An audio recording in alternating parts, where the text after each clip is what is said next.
Dan masih ada fotonya ketika Bung Karno ke kota kami, ke Biren dulu. Nah, jadi saya lanjut kembali. Dulu setiap daerah itu berperang demi agama dan juga demi tanah air tercintanya. Sebelum adanya Indonesia. Indonesia kapan lahirnya? Tahun 1945. Sebelumnya kan kerajaan-kerajaan yang ada di seluruh Nusantara ini.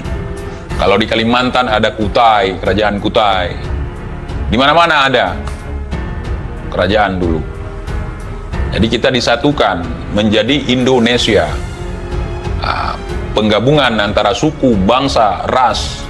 Makanya kalian jangan benci Yaman, jangan benci Arabnya, jangan benci Cinanya, jangan benci Acehnya, jangan benci Dayaknya, jangan benci Jawanya, jangan. Kalau ada 1-2 orang oknum yang melakukan hal seperti itu, fokus saja ke oknumnya. Ya, sifatnya, sifat kelakuan orang itu. Seperti saya misalnya, bahas Rizik, bahas Bahar, bahas semuanya. Saya nggak ada menaruh kebencian kepada mereka. Kalau seandainya saya menaruh kebencian, hari ini saya ngedrop. Kenapa? Terlalu banyak kebencian terhadap orang lain di dalam hati kita, kita pelihara. Itu akan membuat kita ngedown. Hari ini saya fresh. Kenapa? Karena tidak ada kebencian. Hanya ingin menyampaikan sesuatu yang tidak sesuai dengan pandangan secara umum. What? Indonesia tanah air beta pusaka abadi nan jaya. Banyak jasa-jasa mereka. Lihat jasanya. Jangan hanya gara-gara si Bahar tercemar. Itu yang menjadi tujuan saya meroasting mereka. Jangan gara-gara si Bahar tercemar nama-nama pahlawan, tokoh-tokoh yang berperan ya dalam memerdekakan tanah air ini dari penjajah. Saya sudah katakan kepada kalian, saya bukan karena kebencian, walaupun saya dituduh sebagai pembenci habaib, walaupun saya dimasukkan ke penjara dengan laporan kepemilikan senjata api dan juga pembenci habaib. Kalau seandainya saya mengikuti alur dendam, mengikuti alur kebencian, tentu pembahasan saya nggak seperti ini. Caci maki aja siapapun mereka. Saya sudah pernah mengatakan, tadi pun saya katakan, dulu ada orang yang benci terhadap keluarga kami. Sampai anak cucunya yang di dalam ayunan ditembaki semua, dibunuh semua, dibantai semua ras kami. Kenapa? Karena kebencian. Karena kalah pamor, kalah power. Dulu ada di Aceh istilah pohpo coatra. Bunuh pemiliknya, ambil tahtanya, ambil hartanya, kalau perlu ambil istrinya. Dan itu saya tidak akan lakukan. Kalau saya mau framing mengatasnamakan kebencian dan juga dendam karena saya dijebloskan 20 hari ke dalam penjara, saya goreng itu mereka semua. Tapi saya tidak berdasarkan itu. Waktu saya masuk penjara, ada habib-habib yang baik yang menelpon saya, yang tahu akan masalah ini, tapi mereka tidak berani bersuara. Kenapa? Akan dikirim preman ke rumahnya. Ada habib-habib sepuh di tanah Jawa. Kalau mereka berani menentang odong-odong ini, habis mereka. Seperti dulu waktu saya bahas dukun, ada kiai nelpon saya. Terima kasih TIJ udah begini-begini, susah saya menjelaskannya. Kalau saya negor mereka, saya dipersekusi sama preman.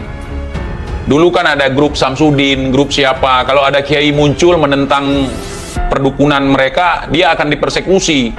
Dilemparilah rumah dia, dilempari pondok dia. Akhirnya terbongkar sendiri kan. Makanya di sini kalau kalian menyimpulkan saya pembenci habaib boleh. Tapi di dalam relung hati yang paling dalam saya tidak ada kebencian terhadap habaib. Tidak ada kepentingan untuk membenci siapapun. Termasuk ke si Bahar saya tidak benci, Rizik saya tidak benci. Cuman di sini saya kontrol. Kontrol apa? Mereka jangan merasa orang yang paling mulia yang tidak berani orang ngolok-ngolokin dia. Kalau cuma ngolok-ngolokin mereka, ada yang lebih dahsyat lagi.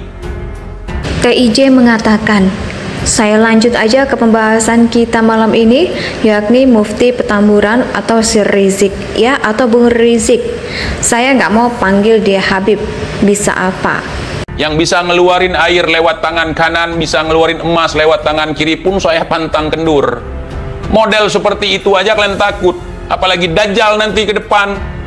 Bisa menghidupkan orang mati, bisa memperdayamu dalam waktu hitungan detik. Baru begitu aja udah terpedaya. Baru dengan cerita-cerita dongeng rekayasa mereka saja kalian sudah terpedaya. Kebanyakan mereka itu dagang bohong, dagang jigong. Bohong dijadikan sebagai dalil. Mari kita uji kebohongan mereka. Aceh, saudara, apa kata Aceh, saudara? Siapa bilang, saudara, Belanda menjajah Indonesia 300 tahun? Aceh tidak pernah tunduk dan jatuh ke tangan Belanda, saudara. Takbir, takbir. Akhirnya Sami Allahu liman hamidah, Haji. tuntutan Belanda batal dan Indonesia diakui kemerdekaan secara nasional, saudara, dan internasional. Takbir, Allahu Akbar, takbir.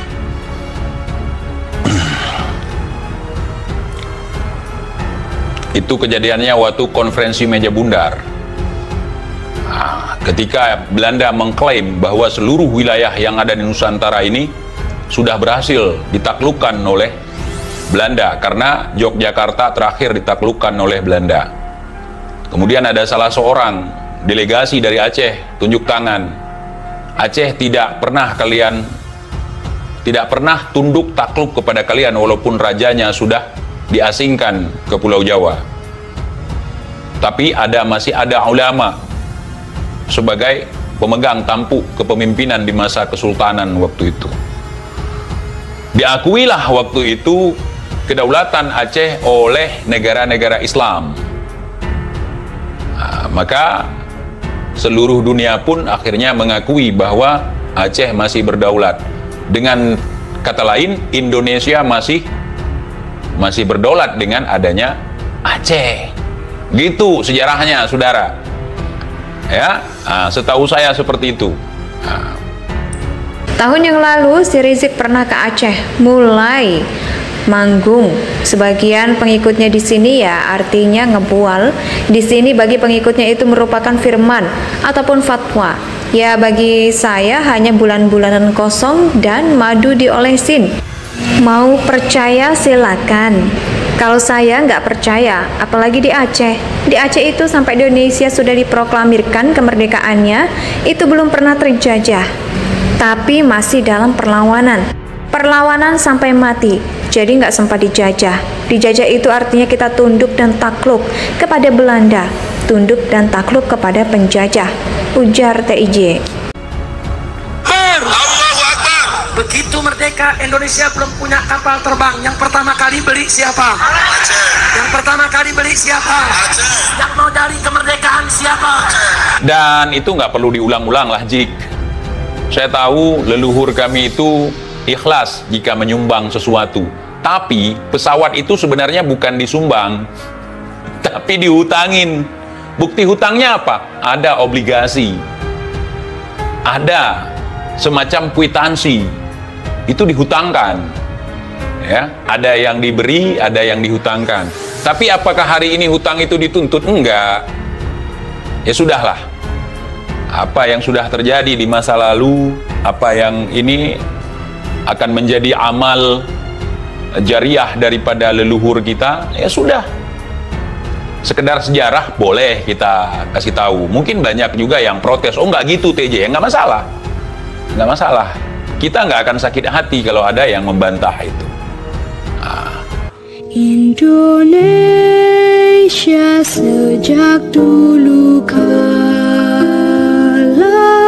tetap dipuja-puja